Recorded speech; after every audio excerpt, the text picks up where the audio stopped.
Hi guys, we're back with the season review for 2035-36 season, our 14th season here at the Avenue, the longest I've spent in charge of a team.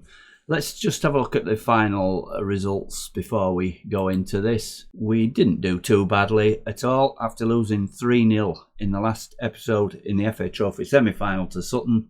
We beat Wealdstone at home 3-1 and then drew Rochdale 2-2 in the final game and Gillingham 0-0. So not a bad end to the season. That got us into 13th position. We finished some 13 points outside the playoffs and 17 points off the drop zone. Teams going down. Orient, who did quite well last season also, so we didn't fall quite as far as them in the playoffs ourselves last season, but mid-table this in semi-finals of the FA Trophy. Good run in the FA Cup as well, but we'll get to that in the season review. Dulwich Hamlet, Weymouth and York finishing rock bottom. At the top of the table, we've got Dagenham and Redbridge, who were promoted through the playoffs to join Rochdale in League 2 next season. Let's get into this season review then.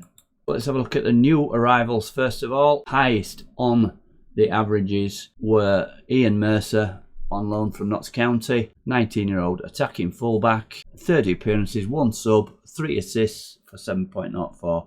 Board excited to sign him on loan. They're always happy out there when we're not paying anything. But the star signing is showing us Tom Hope. I was a bit disappointed with Tom Hope, to be honest. He's classed as a 4-star centre-back. It says he's an attacking fullback there. Coming from Leicester, 37 appearances, 7 subs, 2 goals, 1 assist, 6.85. Just don't think he lived up to that 4-star rating. If we can get him back on side, he was moping about a bit towards the end of last season. If we can get him back on side, who knows? He might fulfil that promise.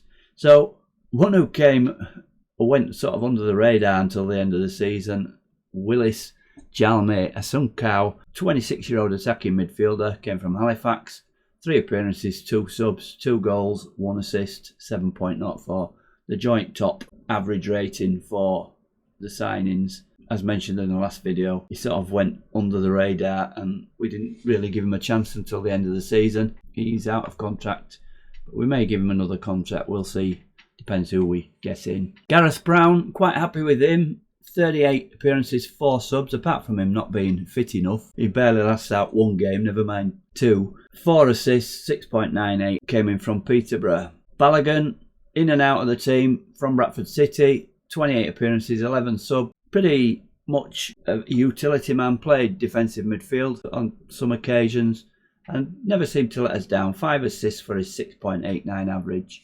Tom Hope, who we've just mentioned. Adam Williams, a little bit disappointed with Adam Williams, although he did fill that defensive midfield role. 40 appearances, 6 subs, 1 goal, 3 assists, 6.84. Mikey Morris, centre-back, played quite a lot towards the end of the season, on loan from Everton. 21 appearances, 4 subs, 1 assist, 6.82. Another good one. Glenn Burton, fell out with him. He never really promised what we saw in him to start with. Came from Oxford City, 6 appearances, 13 subs, 1 goal, 1 assist, 6.71. His average not too bad, but not giving the numbers in the goals or assists. And Alan Kelly, young winger, came in towards the end of the season with Mikey Morris, on loan from Stoke. Played odd games, but really not the finished article as yet, only 17 years old. 6 appearances, 1 sub, no assists, no goals, 6.5. So those were the signings. Let's have a look who we got rid of. Luke Gray went to Cleethorpes, where he scored 5 goals and 8 assists, so pretty good at that lower level, as he was for us in National League North. Didn't quite make the step up to the National League. Zach Scott, long-term young player, 23-year-old striker, went to Gateshead, 14 appearances, not a regular for them, 31 subs, 6 goals, 1 assist, 6.58, so not proving good enough at that level either. Mike King, we didn't have much choice with him. He wanted to leave. We got him from Man City originally. Good player for us last season. Just 1 appearance for Preston though, at a high level, and didn't do so well, 5.6. Towards the end of the season, we got rid of Mark Pearce, went to Carlisle. He's not played for them. And Jordan Griffiths, we released, I believe. He's not got a club. Loans out. George McNally went to Hemel Hempstead. not bad, I suppose. 43 appearances, playing quite regular, but 4 goals and 1 assist. Not really the sort of output you would expect for a striker. So those are the players in and out. This season's results, we've just looked at the table. 13th, just under mid-table. Board expectation, avoid relegation. We were always going to do that. Final position 13th. Average home attendance 1554. Pretty disappointing, to be honest. Michael Berlin, our top scorer in the league with 15. The board are pleased that the team achieved a mid-table position. They only want us to stay in the league. So it's a 4th season. We've been in the National League. We're quite established now, but the bookies will still have us being relegated. We didn't make a bad start at all. Just a couple of defeats to Eastleigh and Dagenham and Redbridge away. Dagenham and Redbridge went up eventually. Eastleigh were a bit disappointing. They tailed off. They were one of the favourites at the beginning of the season. Quite a few draws. Then we lost to Carlisle. So quite a lot of losses round about this spell here in October. And draws, losses. And then we changed the tactic in the new year and a few more wins, less losses. Although when we did lose, 4-0 to Fylde, 3-1 to Salford. They're quite heavy, 4-0 to Altrincham. Too many draws really. We didn't quite get consistent. We've really got to try and get more goals into the team. We wouldn't have said that after last season. We don't seem to be scoring like we did apart from Berlin. So we really need to get somebody up front to partner Berlin. The FA Cup. Of course, we reached the 3rd round, get knocked out by Coventry City. We beat along the way Morpeth 2-0 at home, Colville Town after a replay, Chesterfield in the 2nd round 1-0, and then we lost narrowly to Coventry in the 3rd round. So board were pleased at that. The FA Trophy, as we know, we got to the semi-final. Sutton have yet to play the final against Worthing.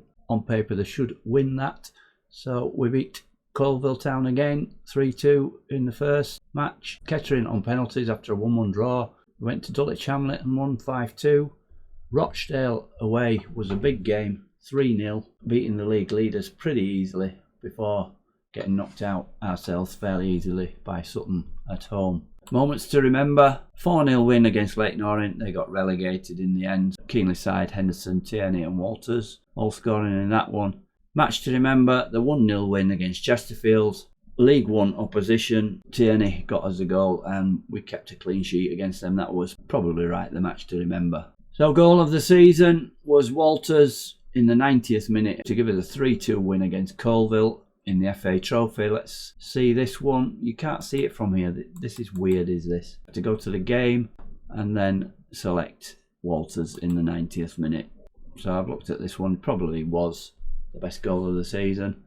Here he goes, picks it up on the left, plays it back to Mercer, into JB, carries his run on, takes it past and slots it into the corner from the edge of the box. So Walters missed a lot of chances, but that was one of the more difficult ones and put us through to the next round of the FA Trophy. So the finances, 2 new sponsorship deals, 76.22 per year, new 2-year deal worth 74.58, so that's the majority of that 76,000.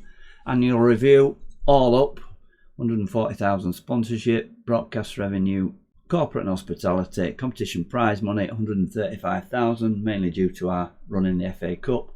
Match day, commercial and retail, 254,000. We're not getting any details of that, of what it is up from last season. Merchandise, 16.99, just short of 17,000. Non-domestic, we're not selling anything other than in our club shop probably. How we lined up, this is our best 11. Macaulay in goal, Brown right back, Balogun at left back. I'd probably put Mercer in there, but it's pretty close between the two. He did play okay, did Balogun. Hope and Higby, Hope in there, got a better reputation, but Morris was my choice most of the time. Williams, yeah, defensive midfield. Keenly side and Tierney, Henderson there, Berlin and Westwood up front. You can't complain too much with that. Maybe the Hope, this side, Hope and Balogun might have been different in my side. But if you look at the goals, 20 for Berlin in all, including Cup. Keenly side the second with 12, Tierney and Westwood with 8. So goals shared around really. The accolades, oh look at that, I'm 76 now. I am getting on. Fans player of the season, Michael Berlin of course. Mercer, the young player of the season, but he doesn't get in the team of the year. Tom Hope, the signing of the season, debatable. Goal of the season, George Walters, but he doesn't get in the team of the year either. Michael Berlin, top scorer, as we've seen. Most assists, Tierney, 13, that's good. Berlin, most man of the match is 6. Highest average rating, Berlin again, 7.2. Most passes complete per 90. Higby, really pleased with Higby this season. He's certainly played more regular and been more consistent. Record breakers, most appearances by a player, 31-year-old keeper Tom McCauley, now made 550 appearances. Tate Trusty, 91 goals. I don't think Tate Trusty is going to be with us next season. He was getting a bit peed off towards the end of the season, not playing. We did put him in towards the end on the right. His days are numbered, I think, if we get more players in. History in the making. Bradford Park Avenue started better than anyone would have expected and rarely slipped up thereafter. Bradford owe everything to a fantastic start to the season. Your hard work and effort paid off on the pitch and feet didn't go unrewarded at the end of the season awards ceremony. Manager timeline, cause for concern. Bradford finished in the bottom half of the Vanna, a disappointing outcome compared to previous season. Yeah, it was. 700 games in charge. Wow. Can I get to 1,000? So that's it. The season review. Let's just have a look at the finances in more detail. As we said before, we were dropping down, but we've got some money in and we've actually made a profit this season of 172,000. Those new sponsorship deals coming in, I think, that changed it. So we're now back up to nearly 250,000. So that'll keep us going for a season or two. Transfer budget, 34,580. Irrelevant, really. Can't really sign players on for money because I don't want to come to you. A wage budget, we'll put most of that transfer budget into wage budget. We're actually spending just over the wage budget at the moment. If we can find players, if our scouts can get their fingers out and get me another forward like Berlin who can score 20 goals, we may do better with the tactic that we're using. Have a look at the squad contracts. The 3 loan players will go back. Dara Melody, youngsters, and Charlie Stirrup. I believe they've been offered contracts. Melody has, Stirrup, I'm sure Stirrup has as well. JB's contract's up. Macaulay's contract's up. Pond, Trusty, Maligan, Fisher, Walters, Tierney, Colwell, Westwood, Dell, Hockney. So quite a lot of players. We could have a big clear out. Grubb, loan player. There is a possibility we might get him back for a 3rd season on loan. We can't sign him because what is he worth? He's worth 100 to 325,000. We're not going to sign him permanently. So players under contract then are Berlin, Henderson, Asankau, Keenlyside, Sinclair, Wilkins, Williams, Brown, Higby, Burton, but Burton wants to move, and Tom Hope. So we've got quite a few players. It's just a little bit up in the air. It'll depend if we can sign anybody. But some of these I'll be probably wanting to extend the contract. Macaulay, because it's very difficult to get a goalkeeper. But that's how it stands at the moment. And we'll come back with all the transfer news and details of friendly in the next video when we start season 15 here at Bradford Park Avenue. Hopefully we can get that sorted out before FM26 comes along. If you've got any thoughts, do you want me to go into FM26 with this Bradford Park Avenue save? Or should we start again? I'm feeling like myself, I want to start another project. Getting a bit long-winded is this. But thanks a lot for watching and hope to see you again next time. For now, Dave Dog, goodbye.